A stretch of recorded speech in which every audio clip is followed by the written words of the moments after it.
आया हूं कि आप अपना वोट 10 तारीख के उत्तर प्रदेश के विधानसभा के पहले चुनाव में जरूर उस अपने वोट का इस्तेमाल करिए। मैं आपको शुक्रिया अदा करने भी आया हूं कि आपने अपना कीमती वक्त निकालकर आज की इस मीटिंग में आपने शिरकत की। आपका बेहद शुक्रिया। अल्लाह आपके जज्बे को और मजबूत करे और मंजलिस से वाबस्तगियों को अल्लाह आपके नस्लों में दाखिल कर दे। मेरे अजीज दोस्तों और बुजुर्गों, मजलिस इत्तेहादुल मुस्लिमीन के एक सिपाही होने के नाते मैं आपको ये बताने आया हूं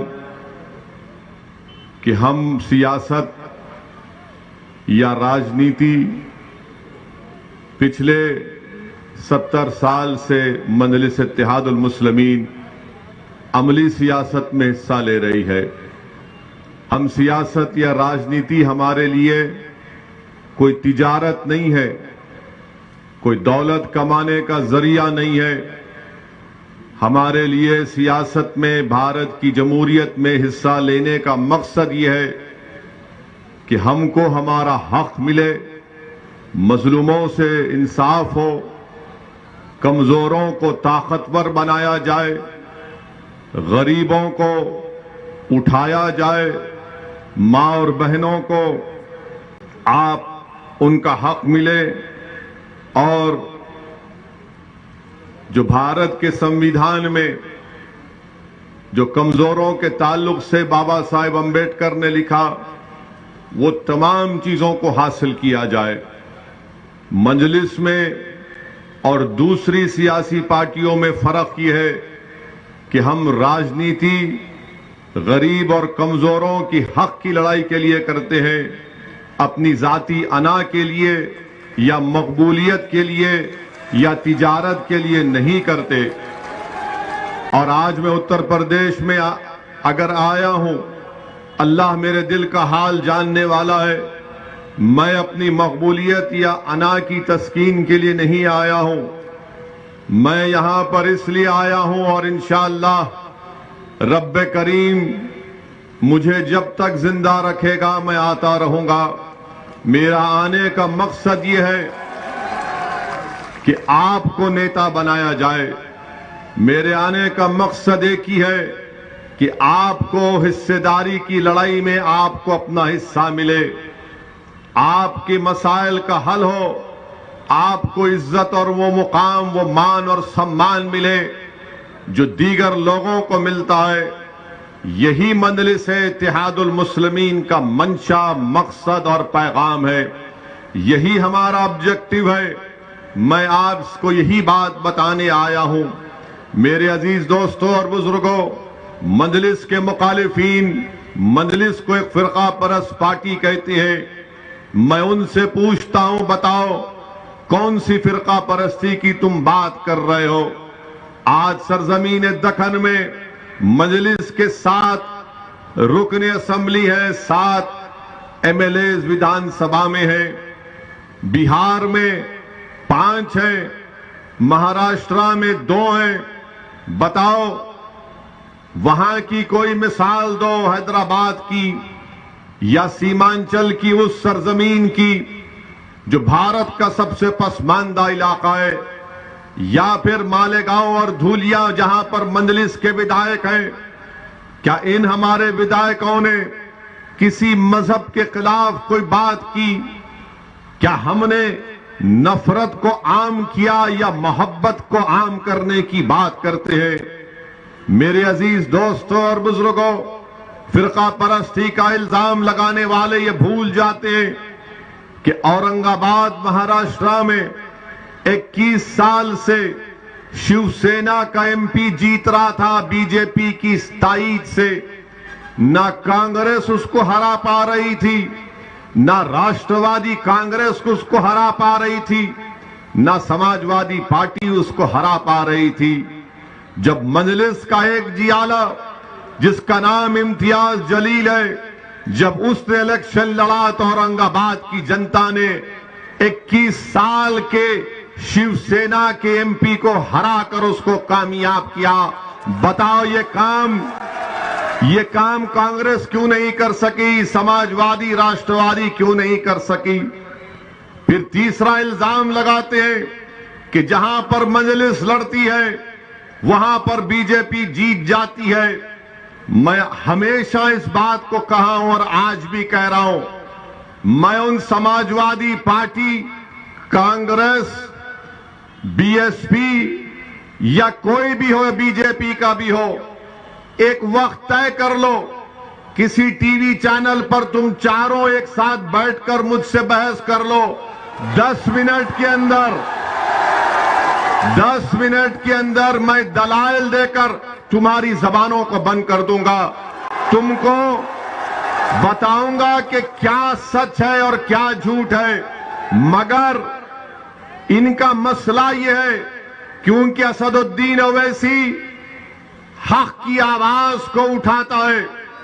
असदुद्दीन ओवैसी संविधान के दायरे में रहकर संविधान ने जिन बातों का जिक्र किया, क्या किया संविधान ने जिक्र? संविधान ने कहा लिबर्टी, उसके माने आजादी। संविधान ने कहा जस्टिस, उसके माने इंसाफ। संविधान ने कहा फ्रेटर्निटी, उसके माने भाईचारगी। Liberty, equality, fraternity, justice, equality के माने मसावात। मेरी लड़ाई यही है। मैं आजादी चाहता हूं। किससे आजादी चाहता हूं? फिरका परस्त ताकतों के जुल्म से। मैं आजादी चाहता हूं किससे?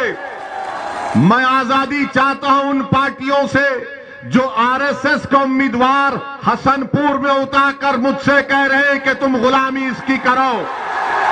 मैं भाईचारगी चाहता हूं, मैं भाईचारगी फ्रेटर्निटी चाहता हूं।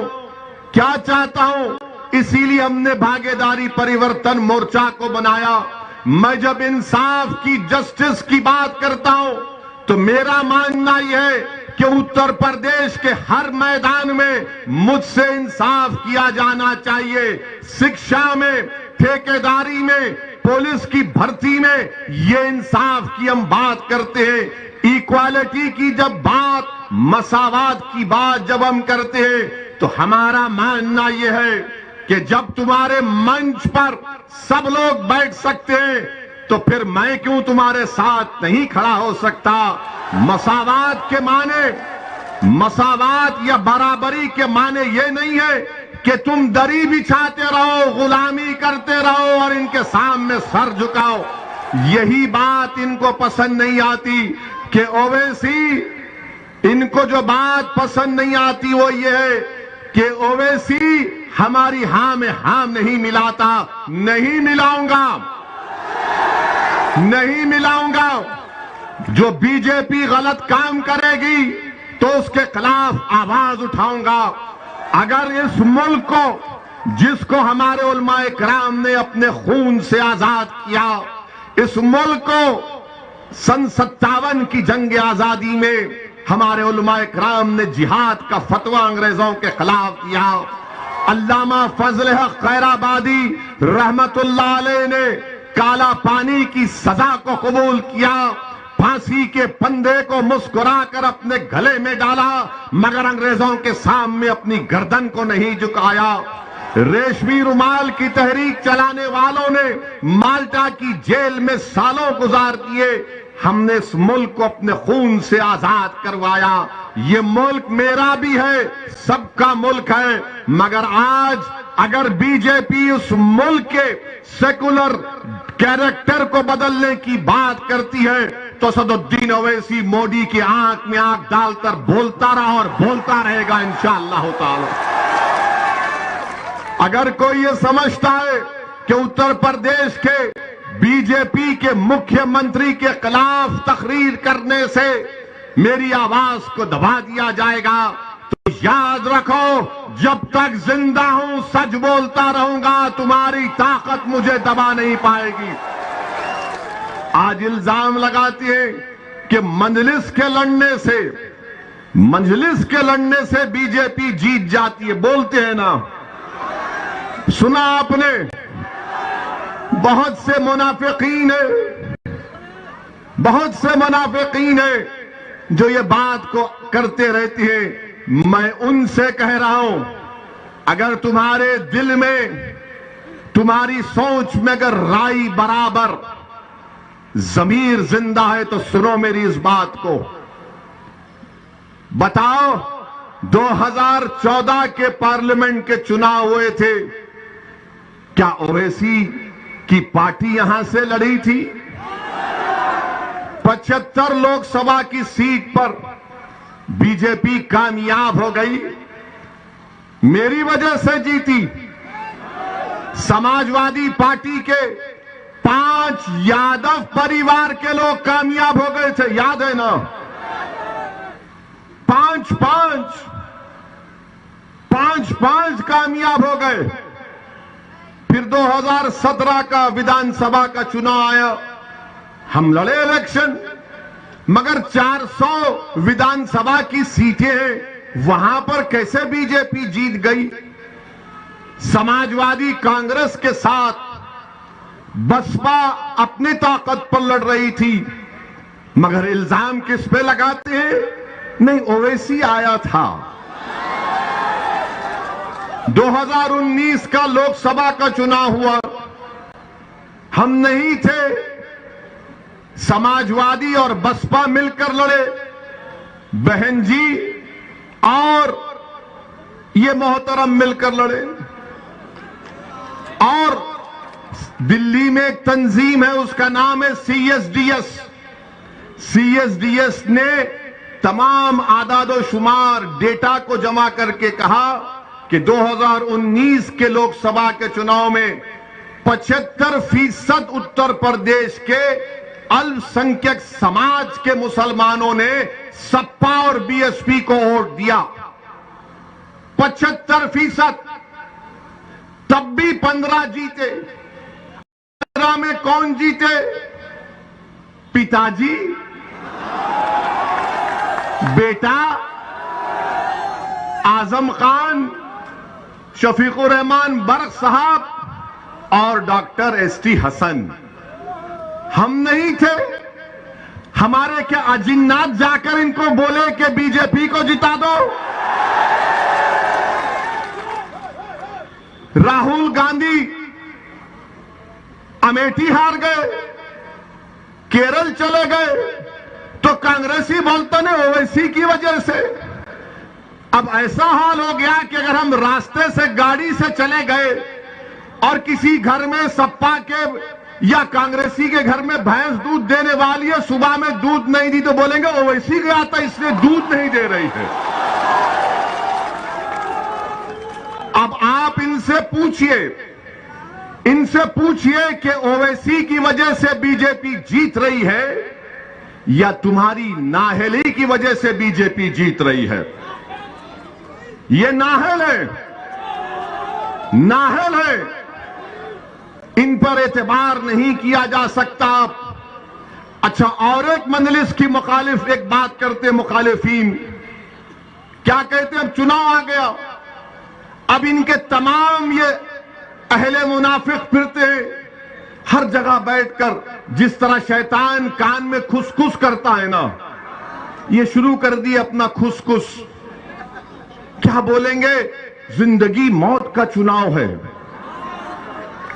बोलेंगे ना? बोल रहे हैं ना? ए बेटा, जिंदगी मौत का चुनाव है, गड़बड़ मत कर दियो। अब ये जिंदगी मौत का चुनाव क्या 2002 में नहीं हुआ? ये जिंदगी और मौत का चुनाव 2007 में नहीं हुआ? ये जिंदगी और मौत का चुनाव 2012 में नहीं हुआ? ये जिंदगी और मौत का चुनाव 2017 में नहीं हुआ? अरे बोलने वालों, कितना झूठ बोलोगे? तुम अपना ज़मीर बेच चुके हो, और जब बोलने वाले बोलते हैं आप मासूम हैं। जब आपको नजर आता है कि भाई जिंदगी और मौत का चुनाव है, तो आप डर कर अपने वोट का इस्तेमाल करते हैं, और फिर उसके बाद हम रोज मरते हैं, रोज जनाजा निकलता है। एनकाउंटर के नाम पर जेल में जब नौजवानों की जवानी को बर्बाद कर दिया जाता है, बच्चों को स्कूल से महरूम कर दिया जाता है, बच्चियों के लिए कॉलेज नहीं खोला जाता, नौजवानों को रोजगार नहीं दिया जाता, हम रोज मरते हैं। मगर जब चुनाव आता है तो सब कहना शुरू कर देते तोतों की तरह जिंदगी और मौत का चुनाव है। बताओ, अगर जिंदगी और मौत का चुनाव है तो फिर 2019 में क्या हुआ था, 2017 में क्या हुआ, 2014 में क्या हुआ? बताओ, जो तुम मेरी मुखालिफत करते हो, तुम मुझ पर उंगलियां उठाते हो, क्या क्या इल्जाम तुम मुझ पर लगाते हो, लगाओ, जितने इल्जाम लगाना है लगाओ। मुझे इस दुनिया में अगर अल्लाह इंसाफ नहीं करेगा तो अल्लाह जरूर आखिरत में इंसाफ करेगा, और अल्लाह इंसाफ करने वाला है, इस दुनिया में भी करेगा इंशाअल्लाह ताला। मैं इनसे सिर्फ यही कह रहा हूं, डरो रब्बे करीम से, डरो। याद रखो, अगर तुम्हारे पास कोई प्रूफ है तो लेकर आओ, तुम्हारे पास कोई प्रूफ नहीं है, तुम जब देख लिए कि उत्तर प्रदेश का नौजवान बेदार हो चुका है, उत्तर प्रदेश का नौजवान अब डर कर वोट नहीं देगा, उम्मीद के नाम पर वोट देगा। जब ये पहचान चुके कि हमारी आवाजों को समाजवादी, बसपा और कांग्रेस में दबाया जा रहा है, तो नौजवान चीख मार कर कहता है कि अब हिस्सेदारी की लड़ाई होगी, जिंदा रहेंगे, मरेंगे नहीं अब कभी इंशाअल्लाह ताला। डरो, मगर इन लोगों से कहना चाह रहा हूं, डरो। एक दिन हम सबको जाना है। अगर तुम ये समझ रहे हो कि झूठा इल्जाम लगाने से तुम कुदरत की गिरफ्त से बच जाओगे तो फिर नुकसान तुम्हारा होगा। मेरे अजीज दोस्तों और बुजुर्गों, ये बात आपको समझने की जरूरत है। मैं जानता हूं ये लड़ाई लंबी रहने वाली है, मैं जानता हूं कि कामयाबी मिलेगी, मगर पूरी कामयाबी के लिए शायद मुझे अपनी जिंदगी और आपके साथ की जरूरत है। अगर आप अपना साथ देंगे, ये लड़ाई मेरे अजीज दोस्तों, मेरे बुजुर्गों, मेरी इज्जतदार मां और बहनों, ये लड़ाई आने वाली नस्ल के अच्छे रोशन मुस्तकबिल की लड़ाई है। ये लड़ाई हिस्सेदारी की लड़ाई है, ये लड़ाई भागीदारी की लड़ाई है, ये लड़ाई दरी नहीं बिछाने की लड़ाई है। मेरे अजीज दोस्तों और बुजुर्गों, इस बात को आपको जहन नशीन कर लेना है। अब दूसरी बात, उत्तर प्रदेश में बीजेपी की सरकार, मजलिस ने भागीदारी परिवर्तन मोर्चा बनाया। हमने तय किया कि बाबू सिंह कुशवाहा, अगर उत्तर प्रदेश की जनता उनको अपने दुआओं से, अपने मोहब्बत से, अपने आशीर्वाद से नवाजेगी, तो बाबू सिंह कुशवाहा इंशाअल्लाह ताला पहले मुख्यमंत्री होंगे भागीदारी परिवर्तन मोर्चा के। हमने तय किया कि उत्तर प्रदेश में भागीदारी परिवर्तन मोर्चा को सत्ता मिलती है तो 3 डिप्टी चीफ मिनिस्टर रहेंगे, एक अल्पसंख्यक समाज से मुसलमान और 2 अति पिछड़ा समाज के लोग रहेंगे। मैं पूछना चाह रहा हूं उन लोगों से जो जिंदगी और मौत की बात करते हैं, बताओ, क्या समाजवादी, बसपा अगर उनको सत्ता मिलती है तो क्या ये सामाजिक न्याय का पैगाम जो ओवैसी आज हसनपुर की जनता के सामने रख रहा है, आप दे सकते हैं उसको? नहीं दे सकते। आप क्या करते हैं कि आप सिर्फ डराना चाहते हैं। मेरे अजीज दोस्तों और बुजुर्गों, आपको मैं ये बताना चाह रहा हूं कि 5 साल बीजेपी की सरकार रही बाबा की, और बाबा ने कुछ नहीं किया। बाबा ने कुछ नहीं किया। बाबा ने कहा था 70 लाख नौकरियां देंगे। आज मैं नौजवान बड़ी तादाद में यहां पर खड़े हैं। मैं आपसे पूछना चाह रहा हूं कि 5 साढ़े 4 साल का ज्यादा वक्त हो गया, कितनों को सरकारी नौकरी मिली? हाथ उठाओ। कितनों को नौकरी चाहिए? हाथ उठाओ। बाबा जरा देखो, ये इतने हाथ उठे हुए हैं और ये हाथ ऐसे बटन पर जाएंगे पतंग की निशान पर 14 तारीख को इंशाअल्लाह ताला।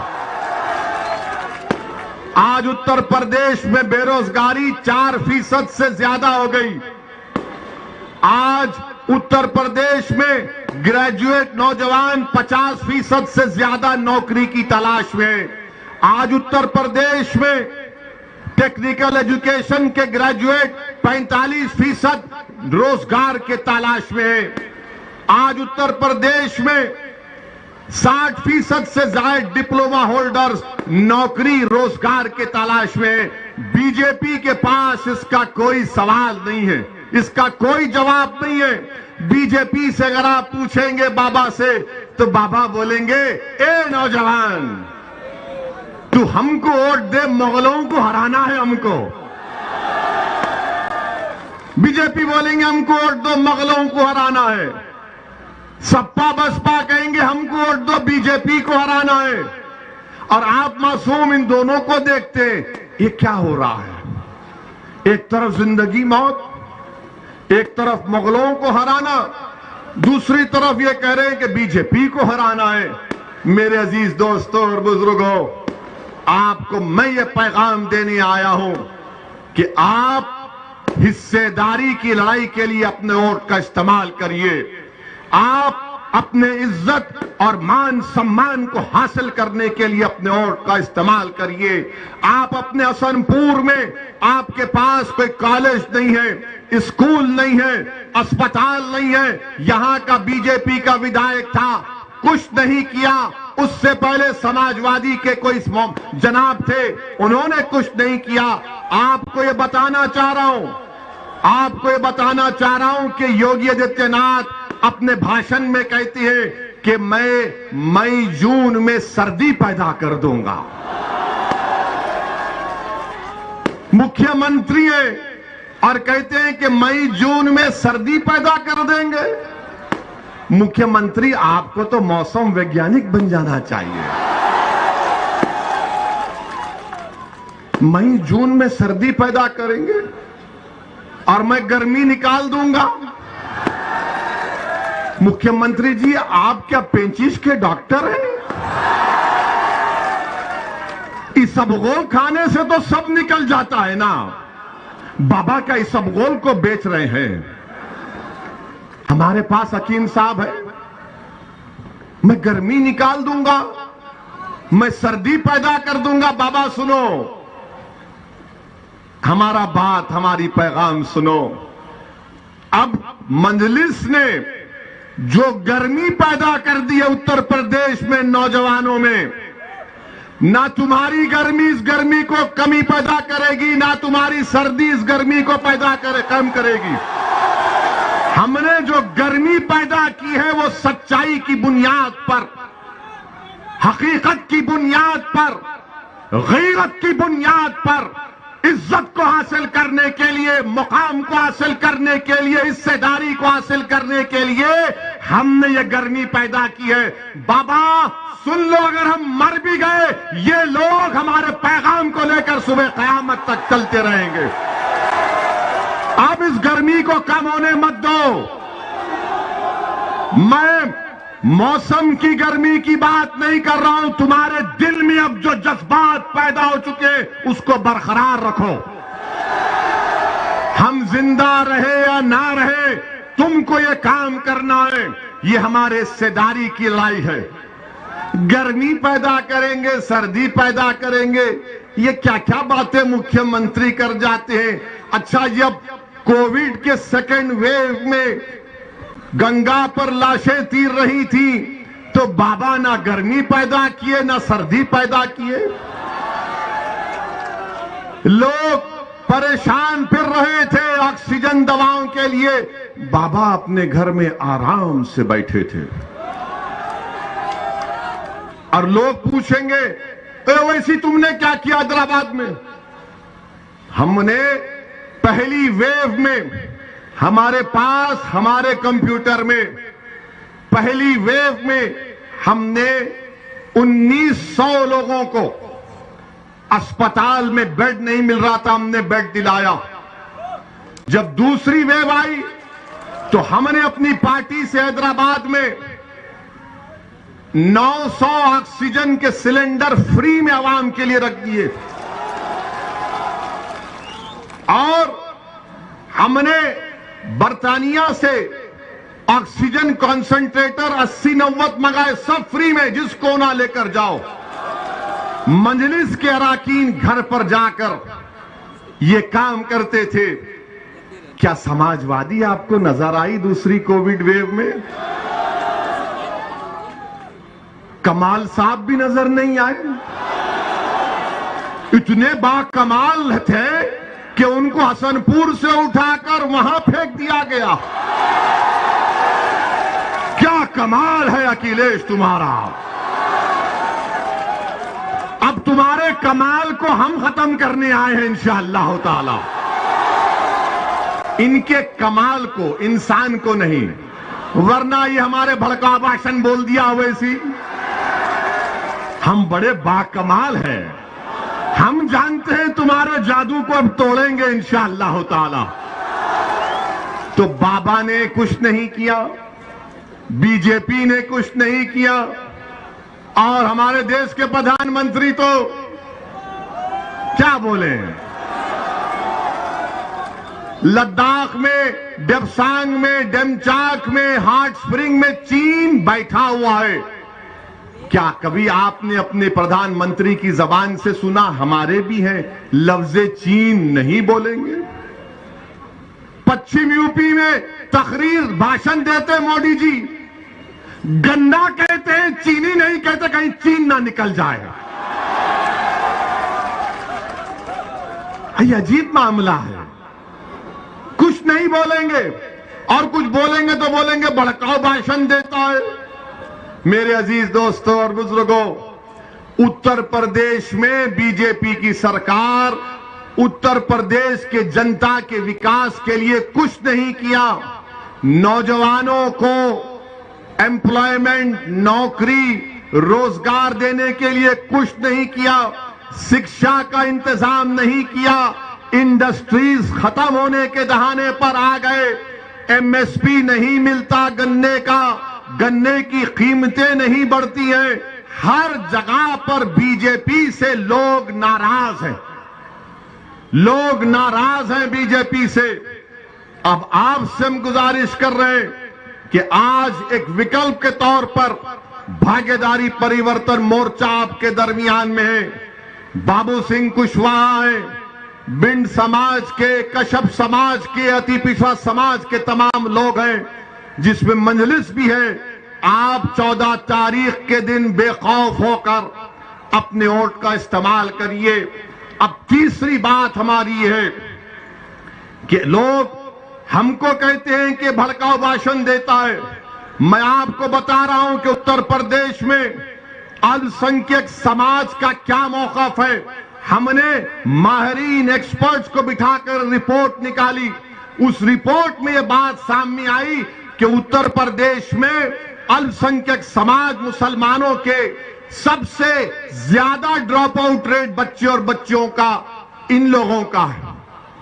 सिर्फ 3% लोग ग्रेजुएट होते हैं, 1% पीजी के मुकम्मल कर पाते हैं। सिर्फ 2% लोगों के पास 5 एकड़ नहीं, 2% लोगों के पास भी 5 एकड़ जमीन नहीं है। सबसे ज्यादा बेरोजगार अगर कोई है तो अल्पसंख्यक समाज के मुसलमान।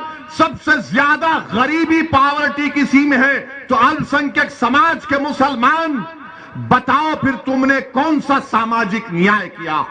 बताओ बीजेपी, बताओ सपा, बताओ बीएसपी वालों, आपने क्या किया?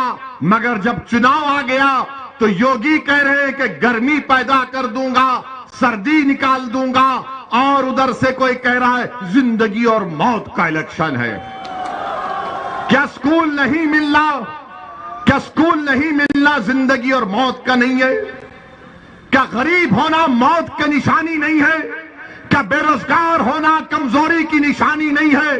क्या ग्रेजुएट नहीं होना बेबसी की मिसाल नहीं है? आपने क्या किया? मगर मंजलिस पर उंगली उठाते हैं। मेरे पास प्रोग्राम है, मैं जो बातें आपके सामने कर रहा हूं, अगर आप उत्तर प्रदेश में मंदलिस और भागीदारी परिवर्तन मोर्चा के उम्मीदवारों को कामयाब करेंगे तो इंशाअल्लाह ताला ये तमाम काम हम आपसे वादा कर रहे हैं, करवाएंगे। अगर यहां से आपने एहतशाम रजा हाशमी को कामयाब किया तो ये उत्तर प्रदेश की विधानसभा में जाकर खामोश नहीं बैठेंगे। ये उत्तर प्रदेश की विधानसभा में जाकर हाथों को यूं यूं नहीं करेंगे। उत्तर प्रदेश की विधानसभा में अगर एहतशाम रजा हाशमी आपके दुआओं और वोट और रब्बे करीम के फजल से जाएगा तो आपकी आवाज में उत्तर प्रदेश की विधानसभा के दरो दीवार को हिला के रख देगा इंशाअल्लाह ताला। यही तो हमको चाहिए। अब आप ये पूछेंगे, ये सपा बसपा वाले बोलेंगे क्या होता है 8-10 जीत गए तो 8-10? भारत की पार्लियामेंट में 540 में 2 दीवाने हैं और जब ये 2 दीवाने खड़े हो जाते हैं तो बीजेपी के 300 खड़े होकर इस्तकबाल करते हैं हमसे। ये मिजाज पैदा करना पड़ेगा, खत्म कर देगी। याद रखो, तुम खामोश रहोगे हिकमत के नाम पर, हिकमत नहीं है, बुज़दिली है। अगर तुम हिकमत के नाम पर खामोश रहोगे, नहीं, हिकमत यह है कि अपने हक के लिए लड़ो, क्योंकि संविधान कहता है। कब तक हिकमत का शिकार होगे? अरे अगर हिकमत की बात है तो फिर 14 तारीख को आरएसएस के और बीजेपी के उम्मीदवार को उनको हराओ यहां से, हसनपुर से, और एहतशाम रजा को कामयाब करो। कब तक तुम डर खौफ का शिकार होगे? मेरे अजीज दोस्तों और बुजुर्गों, जब हम दुनिया में आ चुके हैं तो हमारी मौत का, हमारी रिस्क का, हमारी इज्जत का अल्लाह लिखकर दुनिया में भी जाता है।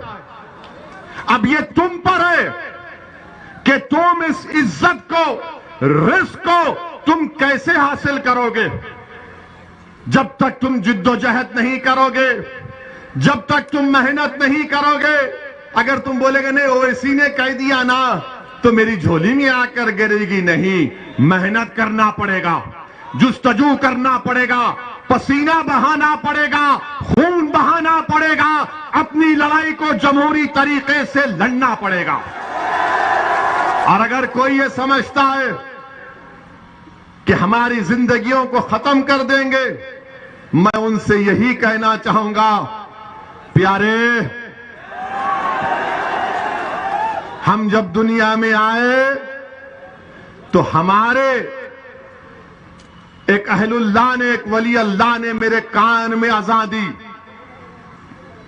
मेरे कान में अज़ान दी, दूसरे कान में भी अज़ान दी, और उसके बाद हमारे अब्बा ने दोनों कानों में पढ़ के फूका, सियासत सियासत। अब हमारी पहली अज़ान तो हो चुकी है, अब दूसरी अज़ान भी नहीं होगी, सिर्फ खड़ा किया जाएगा जनाजे को। हम उसके लिए तैयार हैं। तुम्हारी ताकत, तुम्हारे धमकी आमेज पैगामात, तुम्हारे गोलियां हमारे हौसले और अज़म को नहीं खत्म कर सकेंगी इंशाअल्लाह ताला। और अगर कोई ये समझ रहा है चूहे की बिल में बैठकर अगर हमारी आवाज सुन रहा है तो सुनो बुज़दिलो, मैं अपनी आवाज को उठाऊंगा, मैं अपनी बात को रखूंगा, मैं जोश और वलवला पैदा करूंगा, मैं खड़ा करूंगा आपको इंशाअल्लाह ताला, और अल्लाह खड़ा करेगा, अल्लाह हम तमाम को ताकत देगा। मगर अगर कोई ये कह रहा है कि गोली चलाने से ओवैसी की हिम्मत कम हो जाएगी, अरे नहीं कम होगी इंशाअल्लाह ताला। और क्यों कम नहीं होगी? क्योंकि मौत, इज्जत, रिज़्क़ सब लिखा के आए हैं, और हमारा नाम असदुद्दीन है, हमारा नाम कोई चमचा या दल्लों की नाम से नहीं जुड़ता है। हमारा नाम हमारे बाप ने असदुद्दीन रखा है और इंशाअल्लाह ताला अल्लाह जब तक जिंदा रखेगा, अल्लाह जब तक इन बातिल ताकतों के तूफान में हमारी जिंदगी की शमा को अल्लाह जलाता रहेगा, खुदा की कसम हम जलते रहेंगे, लड़ते रहेंगे आपके लिए। मौत तो सबको आनी है, कोई मौत से बचने वाला नहीं है। आगे पीछे की बात है, वो या पीछे है, हम जाएंगे। मगर मौत से अगर मैं डर गया तो फिर मैं अल्लामा फजल हक खैराबादी को, रेशमी रुमाल के तहरीक चलाने वालों को हशर के मैदान में क्या चेहरा दिखाऊंगा। अगर मैं डर गया आज तो मैं हशर के मैदान में हसनैन करीमैन को क्या चेहरा दिखाऊंगा। अगर आज मैं डर गया तो बदर, मुवत्ता और अहद के शोहदाओं को क्या चेहरा दिखाऊंगा। अगर आज मैं डर गया तो कमली वालों के सामने हम कैसे ठहरेंगे। अगर आज मैं डर गया तो मैं शौकत अली, जो इस मुल्क की आजादी में मौलाना अबुल कलाम आजाद रहमतुल्लाह अलैह, अली बरादरान, नेताजी सुभाष चंद्र बोस, संविधान लिखने वाला अंबेडकर, इन सब ने हमको ये मुल्क दिया है कि हम इनको शर्मिंदा कर देंगे। नहीं करेंगे, नहीं करेंगे इंशाअल्लाह ताला। और मुझे तो यहां पर नेताजी सुभाष चंद्र बोस का वो उनकी फौज का तराना याद आता है। क्या तराना था नेताजी सुभाष चंद्र बोस की फौज का कि कदम कदम बढ़ाए जा, कदम कदम बढ़ाए जा, खुशी के गीत गाए जा, ये जिंदगी है कौम पे, तू कौम पे लुटाए जा। क्या कहा था? कदम कदम बढ़ाए जा। तुम 7 कदम बढ़ाओगे मेरे, तुम 7 कदम बढ़ाओगे मेरे, तो लगाओ मेरे साथ कदम कदम बढ़ाए जा, कदम कदम बढ़ाए जा। ये बात हुई है, ये बात हुई है। अब नेताजी सुभाष चंद्र बोस को हमने जिंदा कर दिया। अगर तुम कदम नहीं बढ़ाओगे, गोली के डर से डर जाओगे तो गोडसे की कामयाबी होगी। तो कदम कदम बढ़ाए जा, खुशी के गीत गाए जा, ये जिंदगी है कौम की, तू कौम पे लुटाए जा। तू शेर हिंद है, तू शेर हिंद है, तू मौत से ना डर, तू शेर हिंद है, तू मौत से ना डर, कदम कदम बढ़ाए जा, खुशी के गीत गाए जा।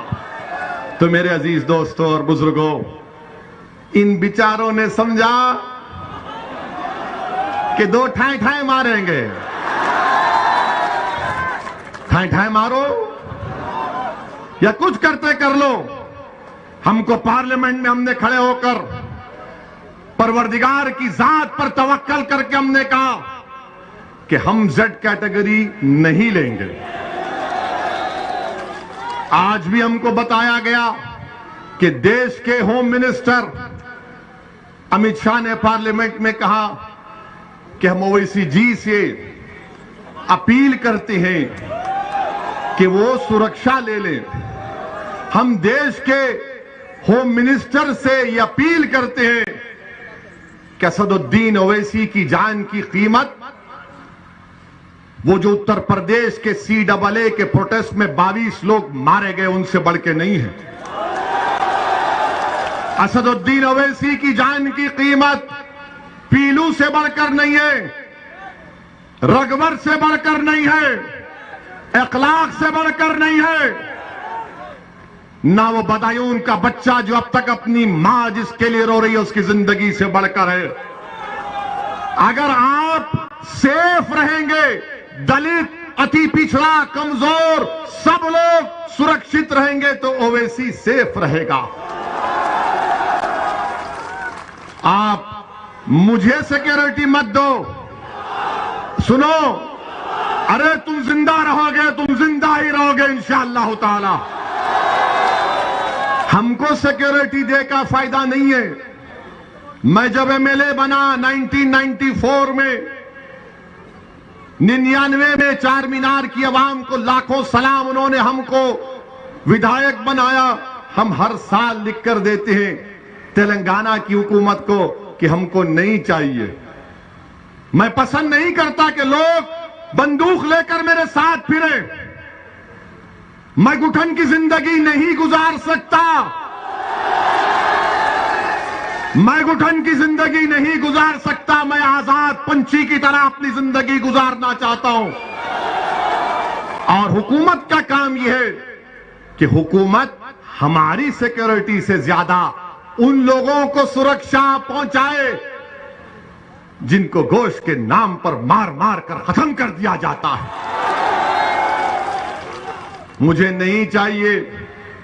मैं अमित शाह को, हमारे होम मिनिस्टर का, उनके इस अल्फाज का शुक्रिया अदा करता हूं, मगर मैं ये कहना चाह रहा हूं मोदी सरकार से कि आप मुझे जेड कैटेगरी नहीं, मुझे ए कैटेगरी का शहरी बनाइए, हम सब बराबर हो जाए। ये वक्त का तकाजा है, ये गरीबों का मुतालबा है। गरीब ये देखना चाह रहा है कि अगर ओवैसी पिंजरे में बंद हो गया तो फिर कौन मेरी आवाज को उठाएगा। मजलूम ये देख रहा है कि ओवैसी किट्ठौर और मीरठ के गली कूचों में गरीबों मजलूमों के दरमियान में चलकर उन नौजवानों से हाथ मिला रहा है, तो किट्ठौर में किसी एक मां ने मुझे अपने करीब बुलाकर मेरे सर पर हाथ रखकर कहा कि बेटा तेरे अल्लाह तेरी हिफाजत करेगा। शायद उसी मां की दुआ मुझे इन गोलियों से बचा गई। मेरे अजीज दोस्तों और बुजुर्गों, मेरा पैगाम सिर्फ यही है, अपने हौसलों को बुलंद रखो, अपने हौसलों को बुलंद रखो। मौत तो आएगी एक दिन, सबको, हम सबको आएगी, मगर देखना यह है कि तुमने जिंदगी कैसे गुजारी। क्या तुमने दरी बिछाकर जिंदगी गुजारोगे? क्या तुम कैदी बनकर जिंदगी गुजारोगे? क्या तुम यही नारा लगाओगे कि भैया तुझ पे जवानी कुर्बान?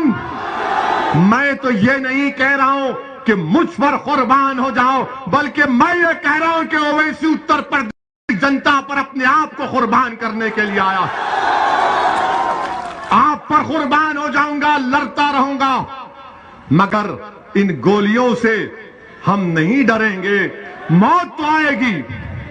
कौन सा भारत बना रहे हैं देख लो, वो भारत जिसको नेताजी सुभाष चंद्र बोस, वो भारत जिसको गांधी, नेहरू, मौलाना आजाद, जौहर बरदरान, वो भारत जिसको अल्लामा फजल खैराबादी ने बनाया, वो भारत